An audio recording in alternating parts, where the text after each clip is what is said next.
Math 2414, Calculus 2, Calculus 1 review, Derivative Rules Part 5. I debated whether or not to cover this one because hyperbolic trig functions are sometimes deemed optional in Calculus 1 classes. It's one of those as time permits topics, and therefore some people may have seen them and some people may have not. I'm not going to hold you too terribly accountable for working with hyperbolic trig functions beyond just taking derivatives and integrals. And you might be thinking, well, what else is there? The answer is physics and word problems. I am not as familiar with hyperbolic trig functions as I would like to be. I do know that their genesis is more applied in nature. One could argue that all mathematics genesis is applied. I could counter that argument, but let's not go down that path. So I'm going to briefly introduce you to the definitions of 6 hyperbolic trig functions and then just quickly go over their derivatives. Hyperbolic trig functions are not defined on triangles. To be honest with you, they're defined in terms of a hyperbola, but let's not go there right now. The derivative.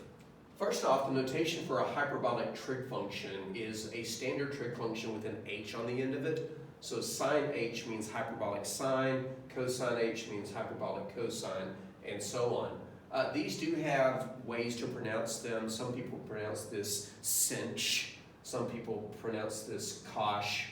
I don't know how they would pronounce this one with an H sound on the end. I just say hyperbolic sine, hyperbolic cosine, hyperbolic tangent, hyperbolic secant, hyperbolic cotangent, and hyperbolic cosecant. The two that are really different are the first two, sine and cosine.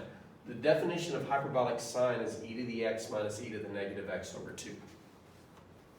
And the definition of hyperbolic cosine is e to the x plus e to the negative x over 2. So their definitions are pretty identical, except that hyperbolic sine has a minus and hyperbolic cosine has a plus. I invite you to research the origin of them to see where these come from. As far as the rest of the trig functions, the hyperbolic trig functions, they're defined using the same trig identities that we have for circular trig functions. Hyperbolic tangent is hyperbolic sine over hyperbolic cosine, so you could put these two on top of each other and cancel the 2's. Hyperbolic cotangent is hyperbolic cosine over hyperbolic sine. Hyperbolic secant is a reciprocal of hyperbolic cosine. Hyperbolic cosecant is a reciprocal of hyperbolic sine. So those are their definitions. What are their derivatives? Well, we're not going to derive all of them.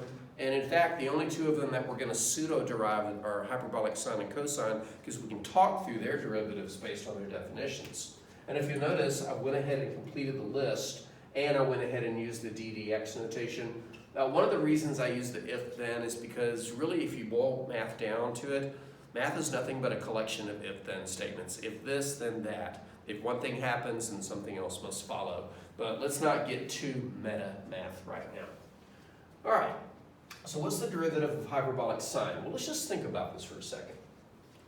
If I wanted to take the derivative of this, the 1/2, which is in the form of over 2, is essentially a constant multiple. So we could just leave it alone and take the derivative of the top. The derivative of e to the x is e to the x. For the derivative of minus e to the minus x, we would have to invoke the chain rule, which I haven't reviewed yet. But you would do the e rule, which is leave it alone, times the derivative of the inside, which is -1, and that -1 would turn this positive. In other words, to take the derivative of this, everything would stay the same, except that would become plus, meaning it would become hyperbolic cosine. The derivative of hyperbolic sine is hyperbolic cosine.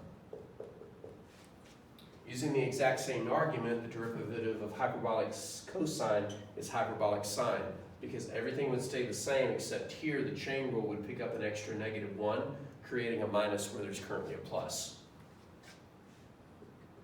So unlike circular trig functions where the derivative of sine is cosine and the derivative of cosine is negative sine, in hyperbolic trig functions they are each other's derivatives, both positive.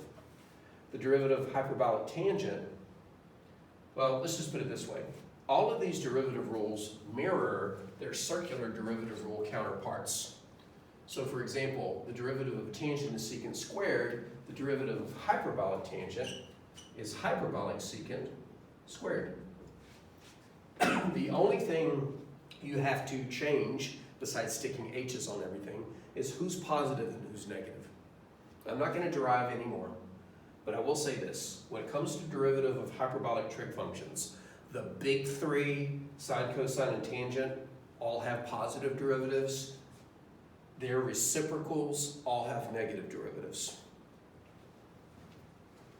So for the derivative of hyperbolic cotangent, it would be like this derivative, hyperbolic, and over here it would be negative. In fact, all of these are going to be negative. And all I have to do is take the circular trig functions derivatives, move them over there, and make them hyperbolic.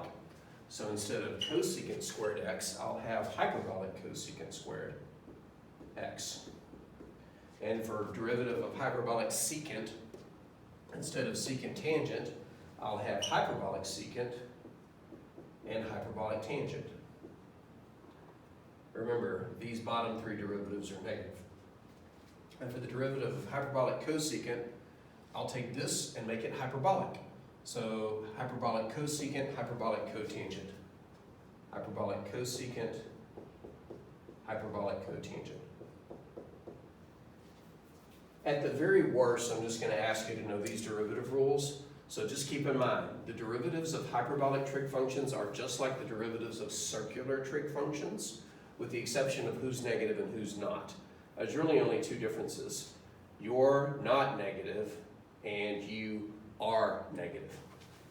So, and that completes the list of derivative rules, well, except for the chain rule, which we'll take a look at next. I saved it for last because the chain rule assumes you know all your other derivative rules. Well, that was a short video. That's good.